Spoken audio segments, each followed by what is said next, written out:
이면의 의미. 확실성을 사랑하는 사람들은 구애라는 땅에 들어가 얼쩡거리지 말아야 한다.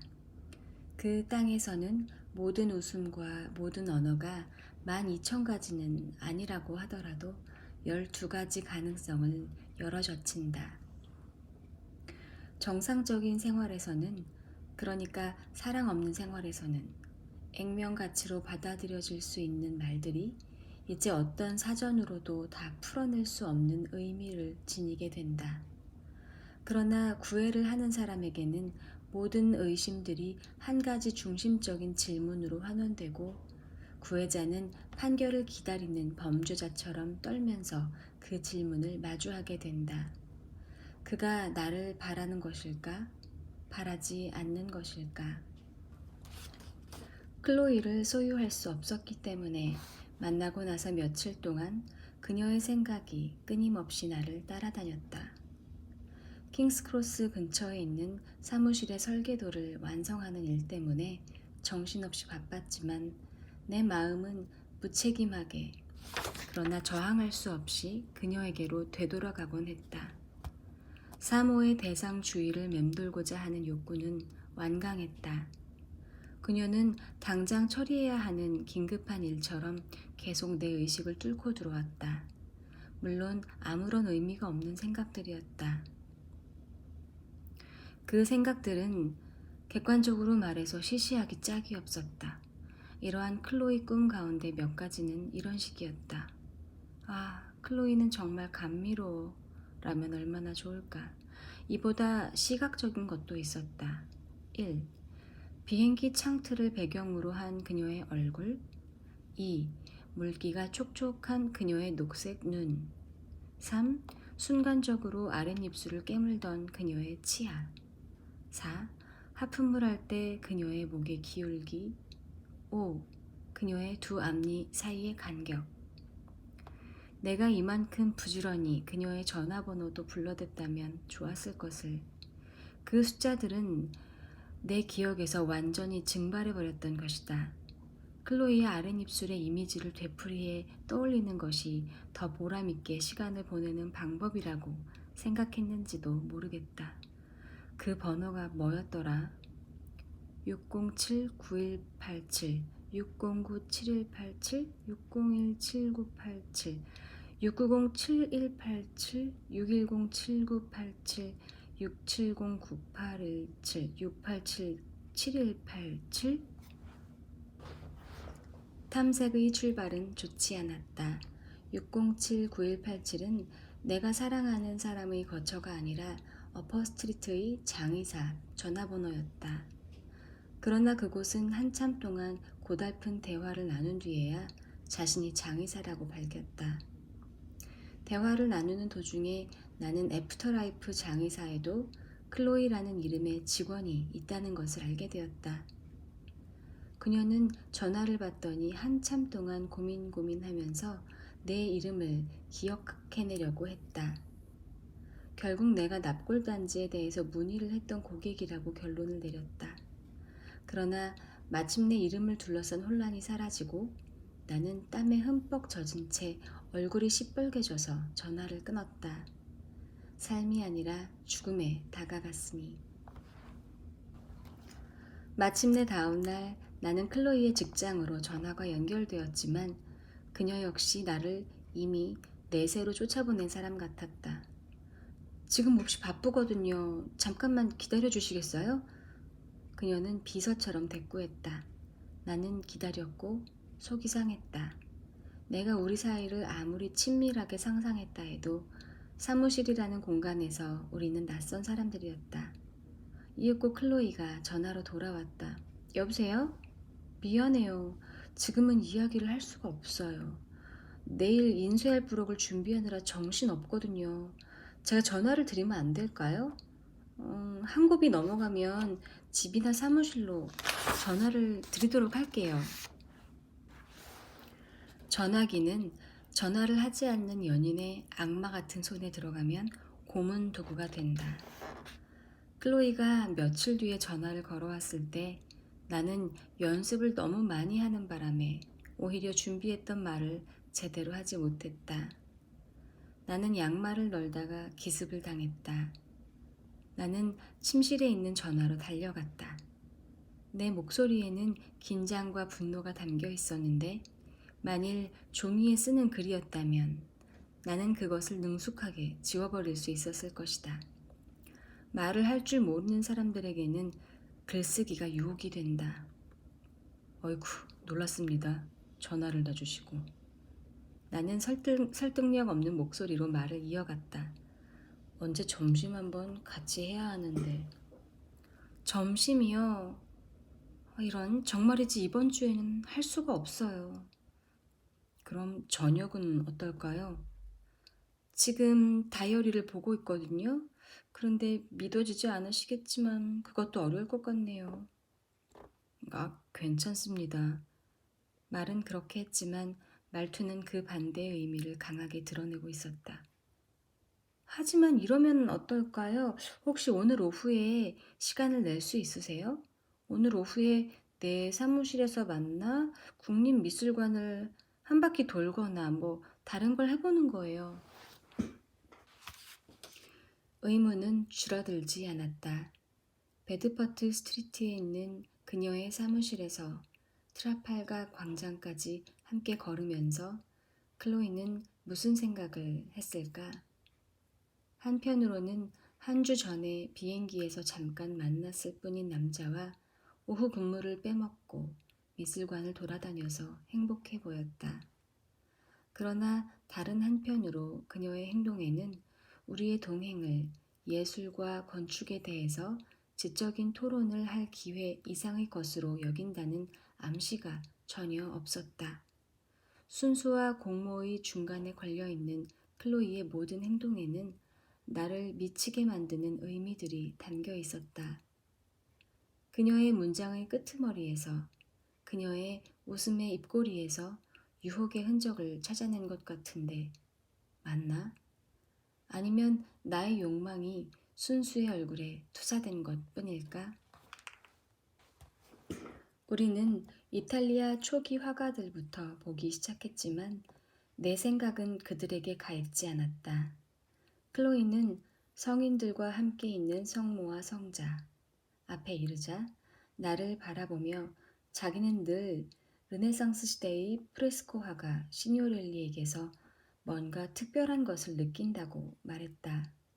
나는 그래야 할 것 같았기 때문에 이탈리아 화가 안토넬로의 십자가에 매달린 그리스도에 대해서 잊지도 않은 뜨거운 애정을 꾸며냈다.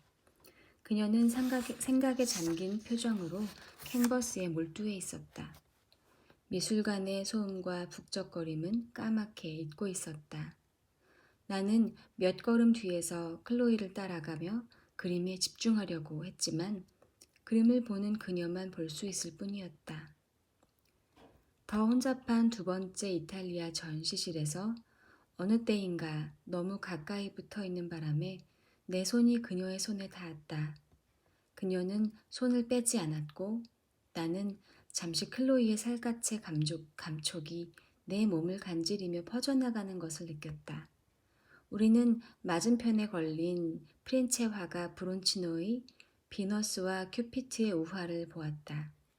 큐피트가 어머니 비너스에게 입을 맞추는 동안 비너스는 몰래 큐피트의 화살 하나를 뽑고 있었다. 아름다움에 눈이 먼 사랑. 이윽고 마치 어떤 잘못이 밝혀지기라도 했다는 듯이 불이 나게 손이 빠져나갔다. 저 배경의 작은 형체들이 마음에 들어요. 작은 ним프와 환한 신들 그런 거요. 저 상징들을 다 아시나요? 클로이가 물었다. 아니요. 비너스와 큐피트 외에는 모릅니다. 나는 그것도 몰랐어요. 그러니 나보다 한 수 위시네요. 고대 신화를 좀 더 읽었으면 좋았을 것을. 사실 저런 것들을 보는 걸 좋아하지만 그 의미는 잘 모르죠. 그녀는 다시 그림으로 눈을 돌렸다. 그녀의 손이 다시 내 손을 스쳤다.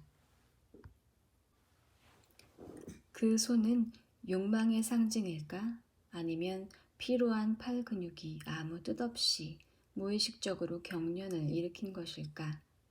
북유럽 초기 회화 전시실로 들어가면서 치마를 매만진다든가, 플랑드르의 화가 에이크의 조반니 아르놀피니의 결혼 옆에서 기침을 한다든가, 턱을 손으로 받치기 위해서 카탈로그를 나에게 건넨다든가 하는 클로이의 행동을 나는 어떻게 이해해야 할까? 욕망 때문에 나는 실마리들을 악착같이 쫓는 사냥꾼이 되었다. 모든 것에서 의미를 읽어내는 낭만적 편집증 환자가 되었다. 그러나 비록 구애의 의식들 때문에 안달을 하고 있기는 했지만 나는 그런 수수께끼 때문에 클로이가 독특한 매력을 지니게 된다는 사실을 알고 있었다. 가장 매력적인 사람은 곧바로 우리에게 입맞춤을 허락하는 사람이나 절대 우리에게 입맞춤을 허용하지 않는 사람이 아니라 희망과 절망의 양을 적절하게 안배하여 상대의 마음에 안겨줄 줄 아는 사람이다. 비너스가 뭘 좀 마시고 싶어 하여 그녀와 큐피드는 엘리베이터로 향했다. 카페테리아에서 클로이는 쟁반 하나를 들더니 강철 배식대 위로 밀고 나갔다. 차 마시겠어요? 그녀가 물었다. 네, 하지만 제가 사겠습니다. 무슨 말씀, 내가 살게요. 내가 사겠습니다. 아니에요, 아니에요, 내가 살게요. 입씨름은 잠시 더 되풀이되었다. 우리가 그렇게 열심히 입씨름을 한 이유는 아마 다른 사람에게 음료수 값을 내게 하는 것에 의미를 두고 우리 둘 다 비합리적일 정도로 불안해했기 때문일 것이다. 우리는 트라팔가 광장을 굽어보는 탁자에 앉았다. 크리스마스 트리의 불빛들이 도시 풍경을 기괴한 축제 분위기로 감싸고 있었다. 우리는 미술에 대해서 이야기하기 시작했다. 거기에서 화가로 옮겨갔고 화가에서 두 번째 차와 케이크로, 거기에서 다시 아름다움으로 일탈했고 아름다움에서 사랑으로 넘어갔다. 이해 못하겠군요. 진정한 지속적인 사랑이라는 게 있다는 거예요? 없다는 거예요? 클로이가 물었다.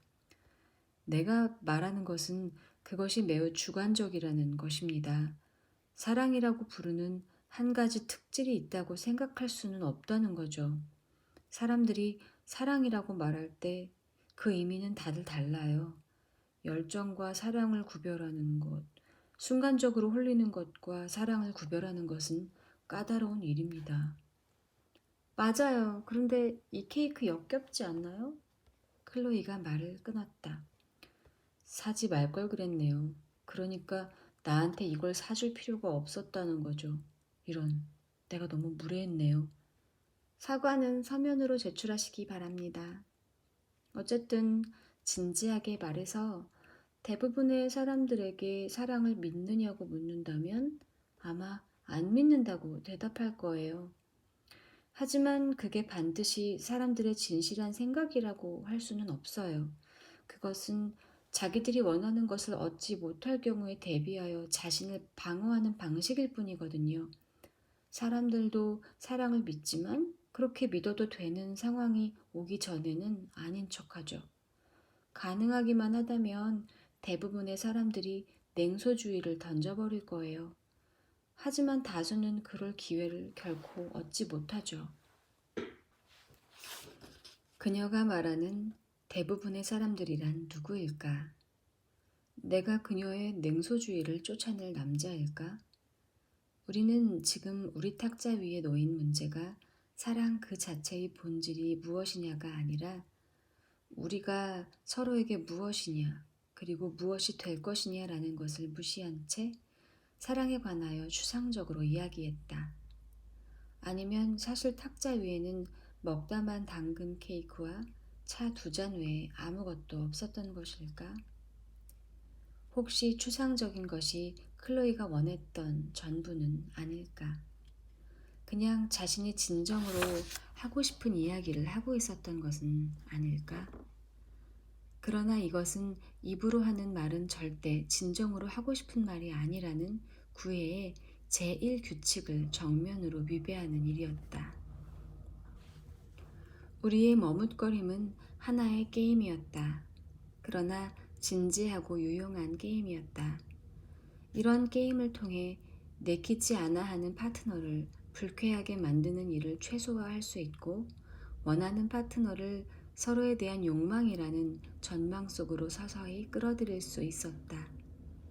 나는 당신을 좋아한다 라는 큰 말이 주는 위압감은, 하지만 당신이 그것을 직접적으로 알게 할 만큼 좋아하지는 않는다고 덧붙임으로써 누그러뜨릴 수 있었다. 클로이와 나는 예의 바르게도 솔직한 사랑 고백에 따르는 대가를 전액 지불해야 하는 부담을 서로에게서 덜어주고 있었다. 우리는 다른 사람들을 참조하여 우리가 원하는 것을 규정하는 데 도움을 얻었다. 클로이의 직장에는 늘 어울리지 않는 유형의 남자와 사랑에 빠지는 친구가 있었다. 현재 그녀를 질퍽대게 만드는 자는 여행 가이드였다. 그러니까 내 말은, 왜 배기가스 냄새를 풍기고 다니고 섹스 때문에 그 애를 이용하는 그런 놈팡이하고 어울리냐는 거예요. 만일 그 애도 섹스 때문에 그 작자를 이용하고 싶어 한다면 그건 좋다 이거예요. 하지만 그 작자는 그렇다고 말할 수 있을 만큼 발기 지속 시간이 길지도 못해요. 끔찍한 얘기로군요. 나는 그렇게 대꾸하면서도 속으로는 길다는 것이 얼마나 긴 시간을 의미할까 생각하며 마음을 졸였다. 어쩌면 그냥 슬픈 얘기일지도 모르죠. 두 사람은 똑같은 기대를 안고 사귀어야 해요. 서로 똑같이 줄 준비가 된 상태에서 말이에요. 한쪽은 그저 한 번 즐기고 싶어하고, 다른 쪽은 진정한 사랑을 원하면 안 된다는 거죠. 거기서 모든 괴로움이 생기는 것 같아요.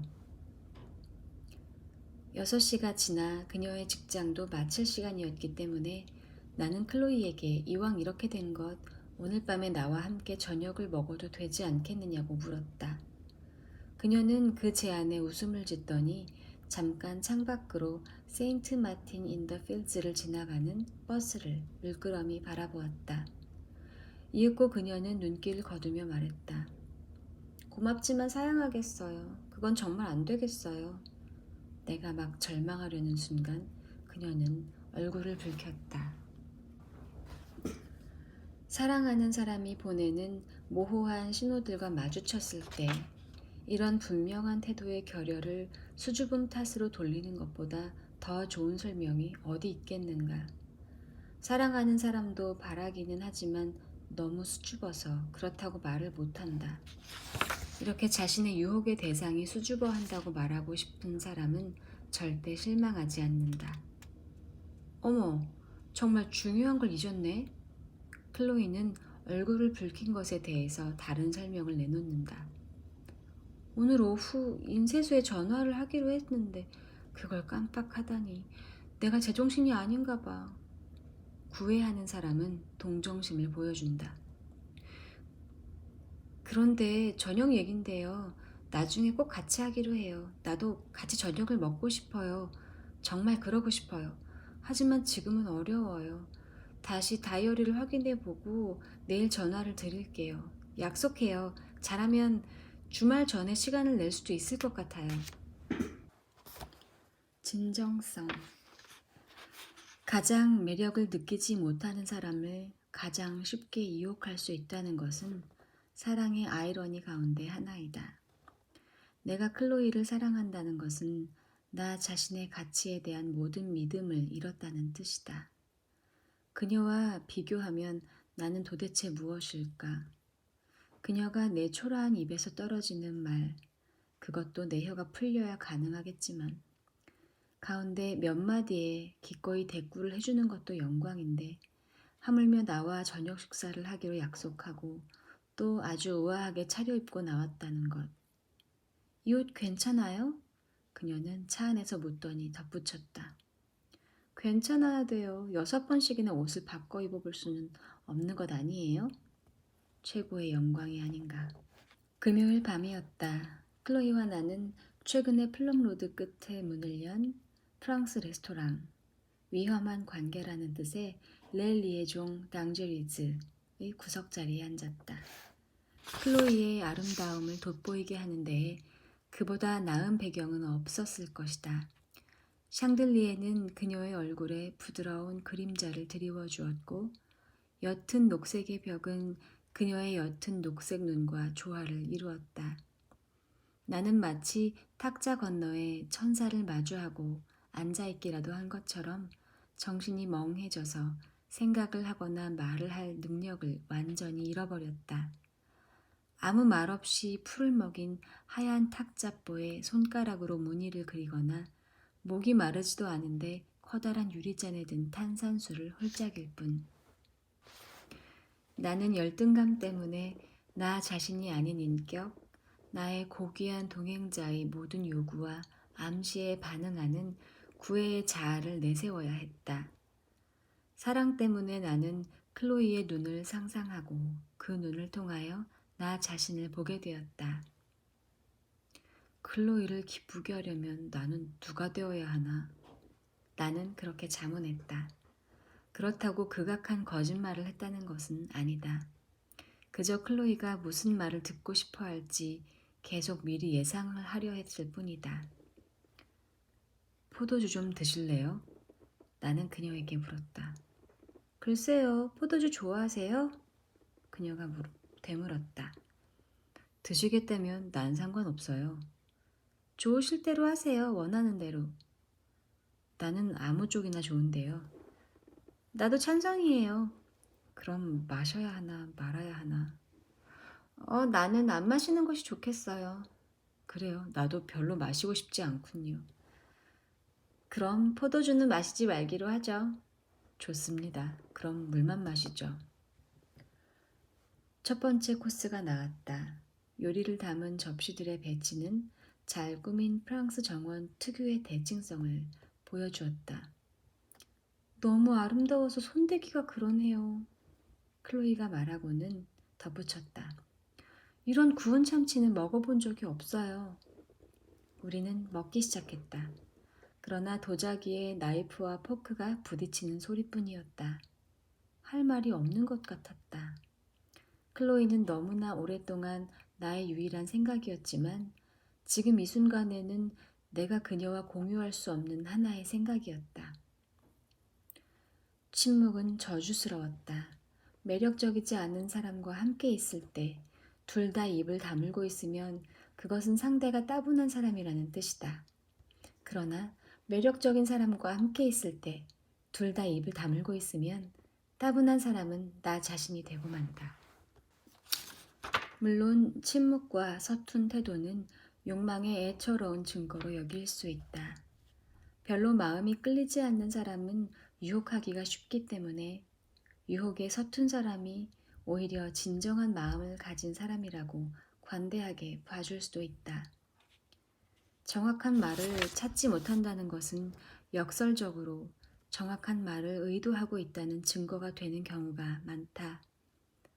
우리가 들어간 식당과 이름이 같은 위험한 관계라는 책에서 드메르티우 후작 부인은 드발몽 자작에게 편지를 쓰는데 후작 부인은 자작의 연애 편지가 너무 완벽하고 논리적이기 때문에 진정한 연인의 말일 수 없다고 까탈을 부린다.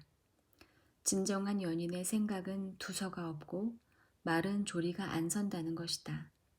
진정한 욕망은 명료한 표현이 불가능하다.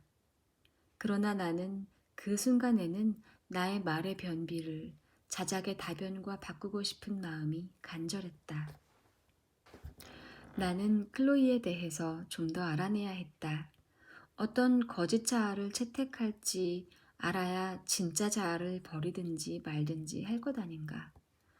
그러나 다른 사람을 헤아리는 데 필요한 인내와 지성은 불안하게 홀려있는 나의 정신으로는 도저히 감당할 수 없는 것이었다.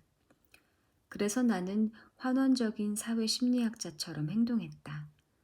한 인간을 단순한 몇 개의 정의 안에 구겨 넣으려고 한 것이다. 인간 본성의 미묘한 면들을 포착하는 소설가처럼 주의 깊게 행동하고 싶지가 않았다. 첫 코스 식사를 하면서 나는 멍청하게도 인터뷰를 하듯이 무거운 질문들을 던졌다. 어떤 작가를 좋아합니까? 시간이 있으면 조이스, 헨리 제임스, 코스모폴리탄을 읽어요. 일은 마음에 듭니까? 일이라는 게 다 지겨운 거 아니에요?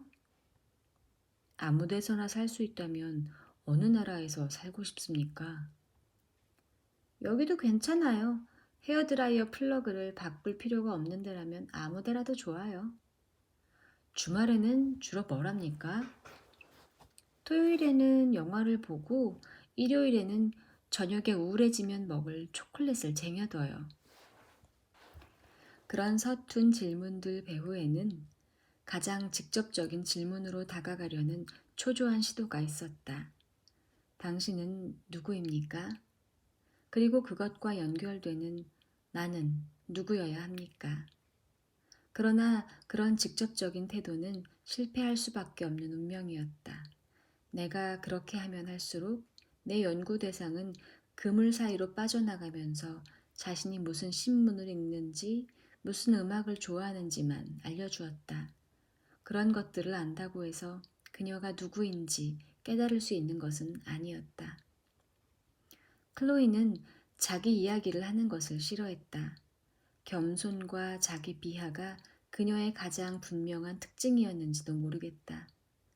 대화를 하다가 자신을 가리키게 되면 그냥 나라든가 클로이라고 하는 것이 아니라 나 같은 무능력자라고 말하곤 했다. 그녀의 자기 비하가 더욱 매력적이었던 것은 그것이 자기 연민에 빠진 사람들의 위장된 호소에서 벗어난 것처럼 보였기 때문이다. 나는 너무 멍청해요. 아니, 당신은 그렇지 않아요. 하는 식의 대화를 의도하는 거짓된 자기 비하가 아니었다는 것이다. 그녀의 유년은 편치 않았지만 그녀는 초연하게 이야기를 했다. 그녀는 경제적 여유가 있는 집안에서 성장했다. 그녀의 아버지는 학자이고 법대 교수였으며 어머니는 한동안 꽃가게를 했다. 클로이는 가운데 아이로 귀염받는 훌륭한 두 아들 사이에 낀 딸이었다. 그러나 그녀가 8살 생일을 넘긴 직후 오빠가 백혈병으로 죽자 부모의 슬픔은 딸에 대한 분노로 표현되었다. 딸은 학교에서는 멍청하고 집에서는 잘 토라지는 아이였으며 그러면서도 그들이 귀여워하던 아들과는 달리 생명줄을 놓지 않았다. 딸은 벌어진 일이 자기 탓이라고 생각하여 죄책감을 느끼며 자라났다. 그러나 그녀의 부모는 그런 감정을 덜어주려고 하지 않았다. 그녀의 어머니는 사람의 가장 약한 점을 붙들고 놓아주지 않는 사람이었다. 그래서 클로이는 자기가 죽은 오빠보다 공부를 못한다는 것, 자신이 요령 없는 아이라는 것, 그녀의 친구들이 창피한 아이들이라는 것을 끊임없이 마음에 새겨야 했다. 클로이는 아버지에게 애정을 구했다. 그러나 아버지는 법적 지식에는 개방적이었지만 감정에는 폐쇄적인 사람이었다. 아버지는 따뜻한 태도를 보여주는 것이 아니라 현학적인 태도로 법적 지식을 이야기해 주었다. 사춘기가 되면서 아버지에 대한 클로이의 좌절감은 분노로 바뀌었고 클로이는 아버지와 아버지가 대표하는 모든 것에 공개적으로 대항했다. 내가 법을 직업으로 선택하지 않은 것이 다행이었다. 그녀는 식사 도중 과거의 남자친구들에 대해서는 암시만 주었다. 한 사람은 이탈리아에서 오토바이 수리공으로 일했는데 그녀를 몹시 거칠게 다루었다. 그녀가 어머니 노릇을 했던 다른 남자친구는 마약 때문에 감옥에 가고 말았다. 세 번째는 런던 대학교의 분석 철학가였다. 네 번째는 로버의 테스트카 드라이버였다. 그러나 분명한 그림이 떠오르지 않았기 때문에 내 머릿속에서 떠오르고 있던 그녀의 이상적인 남자에 대한 그림을 계속 재조정해야 했다. 게다가 그녀는 똑같은 점을 두고 한 번은 칭찬을 했다가 조금 후에는 비난을 했기 때문에 나는 미친 듯이 계속 고쳐대야 했다. 그녀는 감정적 취약성을 칭찬하는 듯 하다가 곧이어 그것을 비판하고 독립성을 찬양했다. 정직을 최고의 가치로 찬양하다가 결혼이 위선이라는 근거로 간통을 정당화하기도 했다. 그녀의 관점이 복잡했기 때문에 나는 분열증을 일으킬 지경이었다.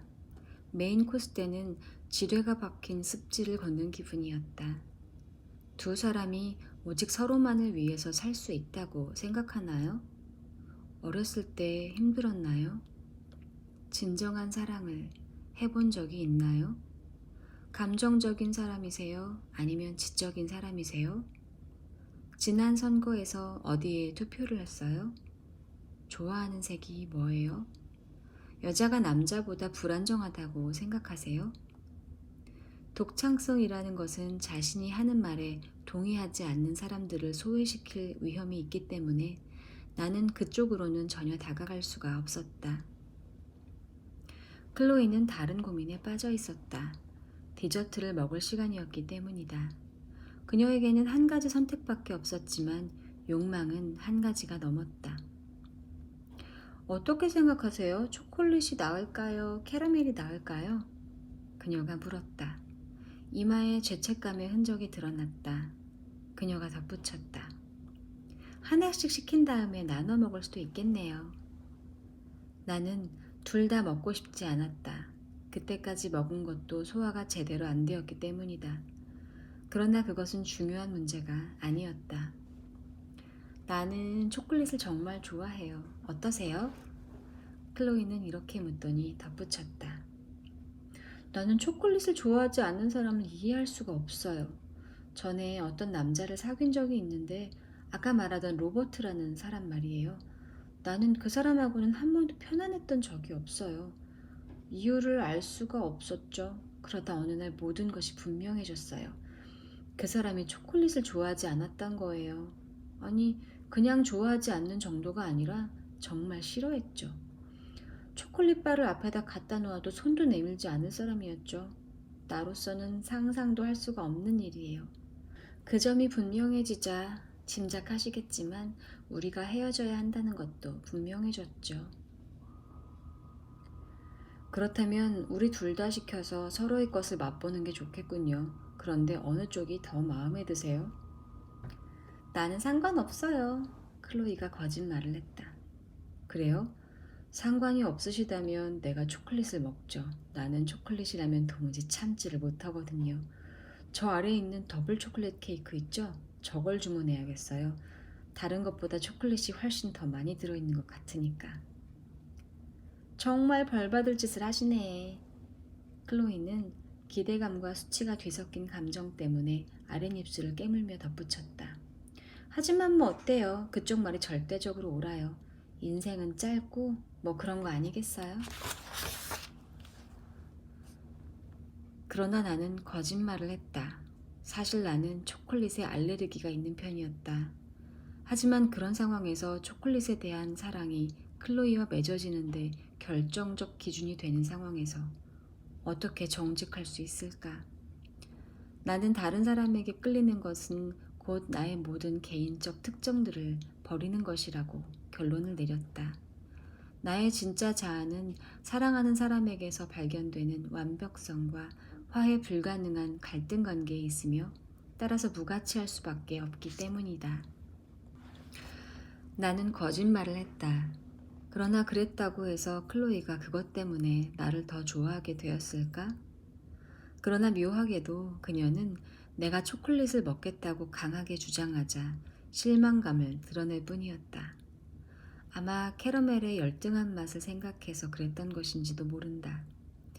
어쨌든 그녀는 곧바로 초콜릿을 너무 좋아하는 사람도 결국에는 초콜릿을 너무 싫어하는 사람과 마찬가지로 문제가 생길 수 있다고 덧붙였다.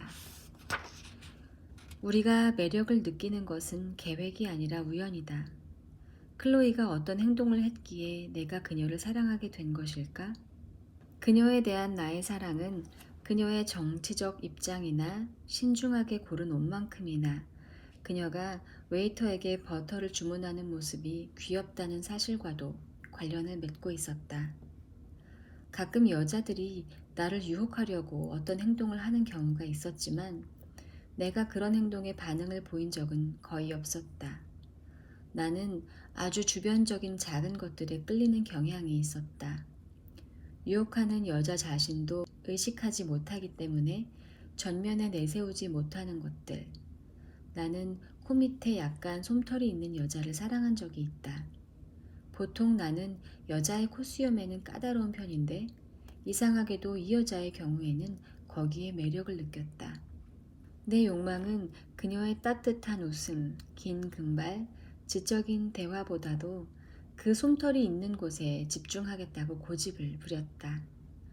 나는 친구들과 그녀의 매력을 이야기하면서 애써 그것이 그녀가 지니고 있는 뭐라고 규정할 수 없는 분위기와 관계가 있다고 주장했다. 그러나 내가 다름 아닌 코 밑의 솜털과 사랑에 빠졌다는 것은 엄연한 사실이었다.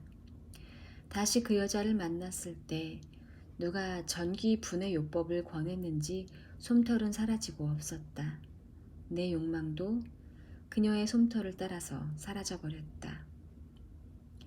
이슬링턴으로 돌아가려고 길을 나섰을 때 유스턴 로드는 여전히 차로 꽉 막혀 있었다. 클로이를 집에 데려다 주기로 이미 이야기가 되어 있었다. 그런 문제가 의미를 가지기 오래전에 결정된 것이었다. 그럼에도 구애자의 고민이 차 안을 짓누르고 있었다. 구애의 어느 시점에서 배우는 관객을 잃을 위험을 무릅써야 한다. 그러나 리버풀 로드 23A번지의 문 앞으로 다가가면서 나는 기호들을 오독했을 위험에 겁을 집어먹고 비유적인 의미의 커피 한 잔을 제안할 때가 아직 도래하지 않았다고 결론을 내렸다. 그러나 그렇게 긴장된 자리에서 식사를 하고 초콜릿까지 잔뜩 먹은 터라 내 위는 갑자기 완전히 다른 종류의 요구를 하기 시작했다. 나는 어쩔 수 없이 아파트에 올라가게 해달라고 요청했다. 나는 클로이를 따라서 계단을 올라가 거실로 들어갔고 그곳에서 욕실로 안내받았다. 몇 분 뒤에 욕실에서 나왔을 때도 내 의도에는 변함이 없었다. 나는 외투로 손을 뻗으며 내 사랑에게 절제가 최선이며 지난 몇 주 동안 품었던 공상은 공상으로 끝나야 한다고 결심한 남자의 사려 깊은 권위로 즐거운 저녁을 보냈으며 또 곧 다시 만나고 싶다고 크리스마스 휴가가 끝나면 전화하겠다고 말했다. 나는 그런 성숙한 태도를 보여준 나 자신을 대견해하며 그녀의 양볼에 입을 맞추고 잘 자라는 인사를 건네면서 아파트를 떠나려고 몸을 돌렸다. 따라서 클로이가 내 말에 쉽게 설득당하지 않고 내 목도리 끝을 잡아 나의 도주를 저지한 것은 다행스러운 일이었다. 그녀는 나를 아파트 안으로 다시 끌어당겨 두 팔로 끌어안았다. 그녀는 내 눈을 똑바로 바라보며 싱긋 웃었다. 아까 초콜릿을 기다릴 때 딱 한 번 보여주었던 웃음이었다. 그녀는 속삭였다. 우리는 애들이 아니잖아요. 그녀는 그 말이 끝나기가 무섭게 내 입을 자신의 입으로 덮었으며 그때부터 인류 역사상 가장 길고 가장 아름다운 키스가 시작되었다.